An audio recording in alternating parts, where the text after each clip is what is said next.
कि आप लोगों को पता है कि मोशन की जो ब्रांच है पटना में सालाना होती है और मोशन जो है कोटा में 2007 से एस्टेब्लिश है, यानी पिछले 70 साल से मोशन कोटा में काम कर रहा है। और क्योंकि पटना से बहुत बच्चा मोशन में आता है पढ़ने के लिए कोटा में, इस साल हमने सोचा कि भाई जो बच्चे कोटा नहीं आ पाते और जो चाहते हैं कि अपने शहर में रह के पढ़ाई की जाए, आसपास के शहर के बच्चे हैं जो चाहते हैं कि भाई हमें कोटा नहीं जाना पड़े और पटना में हमें फैसिलिटी मिले, जो फैसिलिटी हमारे मोशन के कोटा सेंटर पर मिलती है।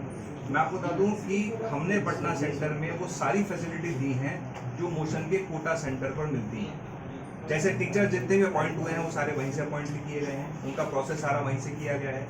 जो स्टडी मटेरियल आएगा, जो भी स्टडी मटेरियल कोटा में बच्चों को मिलता है, वो स्टडी मटेरियल पटना वाले सेंटर पे बच्चों को मिलेगा। जैसे वहाँ पर बच्चों को हम पीपीटी से पढ़ाते हैं, जो पीपीटी हम वहाँ पर यूज़ करते हैं वही पीपीटी हमने यहाँ पर भी यूज़ करी है। ठीक है, जो सिस्टम वहाँ पर यूज़ करते हैं, जैसे बच्चा भी कैंपस में आएगा तो बच्चा कैंपस में आते ही बायोमेट्रिक लगाएगा, बायोमेट्रिक लगाते ही पेरेंट्स के पास मैसेज जाएगा कि मेरा बच्चा जो है एंटर हो चुका है। जब बच्चा क्लास से फ्री होगा वापस बायोमेट्रिक यूज़ करेगा, मैसेज पेरेंट्स के पास जाएगा कि बच्चे की क्लास खत्म हो चुकी है। यानी पेरेंट्स को घबराने की जरूरत नहीं है, उन्हें पता चल जाएगा कि बच्चा कितने बजे कैंपस में एंटर हुआ था, कितने बजे कैंपस से एग्जिट हुआ। यानी ये सिस्टम भी हमने किया है, तो बच्चे का पूरा रिकॉर्ड हमारे पास रहेगा। हमारा जो सिस्टम है मोशन लर्निंग ऐप है, मोशन लर्निंग ऐप जो हमें बच्चों को मिलता है कोटा के अंदर, वही पटना सेंटर पर सारे बच्चों को मिलेगा। जो फीचर मोशन लर्निंग ऐप के कोटा में मिलते थे वो सारे फीचर पटना सेंटर पर मिलेंगे। यानी जितनी फैसिलिटीज हम कोटा सेंटर पर बच्चों को देते हैं ना, तो सारी की सारी फैसिलिटीज पटना सेंटर पर मिलेंगी। तो अगर आपको लगता है कि हम कोटा नहीं जाना चाहते, अगर आपको लगता है कि हमें कोटा में किसी तरह का डर है, तो पटना सेंटर एक ऐसी जगह है मोशन की जहां पर आप बच्चे को क्वालिटी एजुकेशन दे पाओगे, चाहे वो जेईई की तैयारी करे, चाहे वो नीट की तैयारी करे, चाहे वो फाउंडेशन की तैयारी करे। यहाँ पर सब तरह की फैसिलिटीज अवेलेबल है, तो बेझिझक अपने बच्चे को आप एडमिशन कराइए। यहाँ पर आपको वही क्वालिटी मिलने वाली है। क्वालिटी में हमने कोई कॉम्प्रोमाइज़ नहीं किया है। मैं खुद कोटा में पढ़ा रहा हूँ 20 साल से, मैं मैथ्स का टीचर हूँ वहाँ पर 20 साल से मैं वहाँ पर पढ़ा रहा हूँ। आप चाहे तो मेरे यूट्यूब पर वीडियो देख सकते हैं।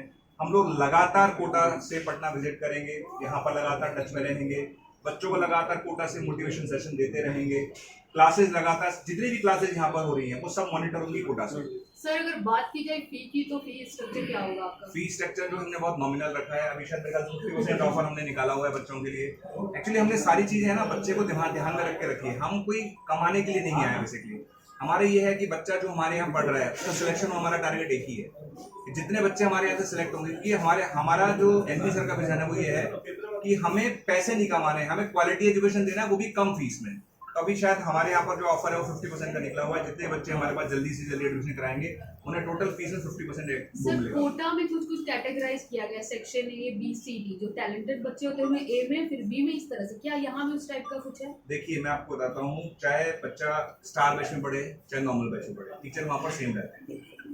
कभी भी ऐसा नहीं होता कि नॉर्मल बैच का टीचर अलग होता है और स्टार बैच का टीचर अलग होता है। ठीक है, पर जैसे मान लेते हैं कि एक बच्चा ऐसा है जो क्लास में कोई क्वेश्चन आपने दिया, अब मान लेते 100 बच्चों का बैच है। अब 100 बच्चों के बैच में वो बच्चा हमेशा जैसे टीचर ने क्वेश्चन दिया वो करके बैठ जाता है, पर बाकी बच्चे कर रहे हैं तो उसे लगता है मेरा नुकसान हो रहा है। तो हम क्या करते हैं, ऐसे बच्चों को आइडेंटिफाई करते हैं और उन्हें थोड़ा तेज पढ़ाते हैं ताकि उनको ऐसा ना लगे कि मेरे को मेरे हिसाब से नहीं पढ़ाया जा रहा है। तो पर टीचर सेम रहता है, टीचर में कोई फर्क नहीं आया। अच्छा, बहुत सारे ब्रांच है जो मुंबई से यहाँ आकर खोले हैं, दिल्ली से आकर खोले, लेकिन ये मौसम पे ही बच्चे क्यों भरोसा करेंगे? आखिर क्या है आकर्षित करने के लिए बच्चों के लिए क्या किया? बताता हूँ, कोई भी ब्रांड बाहर से आता है पर वो क्वालिटी देता है तो जो वो अपने मेन सेंटर पर देता है। जैसे मान लो कोई ब्रांड दिल्ली से आया पर वो दिल्ली में जो चीजें दे रहा है वो यहाँ पर नहीं दे पा रहा होगा, लेकिन हम जितनी भी फैसिलिटीज मोशन कोटा में दे रहे हैं वो सारी फैसिलिटीज हम यहाँ पर दे रहे हैं। मैं आपको बता दूं, एक ACPS मशीन हमने लगाई है। ACPS मशीन का कॉन्सेप्ट अगर आप समझोगे ना, मैं आपको बताता हूँ कैसे कॉन्सेप्ट है। जैसे मान लो आप मैथ्स के स्टूडेंट हो, है ना, और आपका कोई चैप्टर आपने करा, अब चैप्टर में मान लेते 10 पार्ट है। कितने पार्ट है? 10 में से 8 आपके बहुत अच्छे हैं और 2 आपके खराब हैं। तो जो AI होता है ना, आर्टिफिशियल इंटेलिजेंस जिसे बोलते हैं, AI की मदद से हम ये ट्रैक कर पाएंगे इस चैप्टर में इस बच्चे का ये वाला पार्ट कमजोर है। तो हम क्या करेंगे, उस कमजोर पार्ट पर उसको अपने आप ही क्विज निकाल कर देंगे।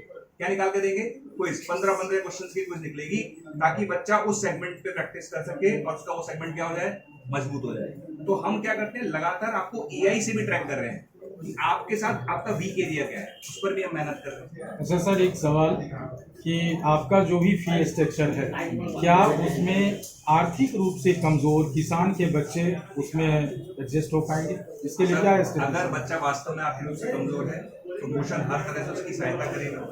और राहुल सर हमारे साथ बैठे हुए जो डायरेक्टर हैं, मैं इनसे भी आपको कमिटमेंट दिलाऊंगा कि अगर बच्चा वास्तव में कमजोर है आर्थिक रूप से तो उसे हम जरूर डिस्काउंट देंगे फीस में।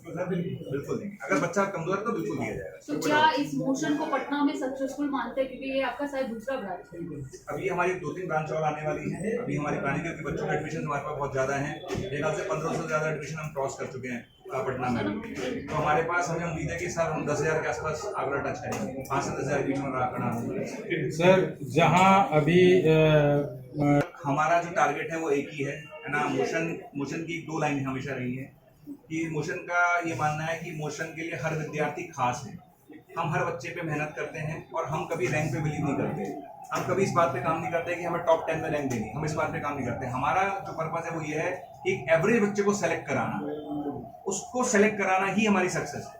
तो हम उस बच्चे पे काम कर रहे हैं। ठीक है, हम ये नहीं कि हमने 10 बच्चों को अलग कर दिया उसी पे मेहनत कर रहे हैं, बाकी बच्चों पे बोल दिया अरे ठीक है इनसे तो हमारा कोई लेना नहीं है, टॉप 10 में रैंक दिखाओ बाकी बच्चों को छोड़ दो। हम ऐसा नहीं करते, हम सारे बच्चों पे बराबर मेहनत करते हैं। ये हमारी यूएसपी है जिस पे लोग काम नहीं करते।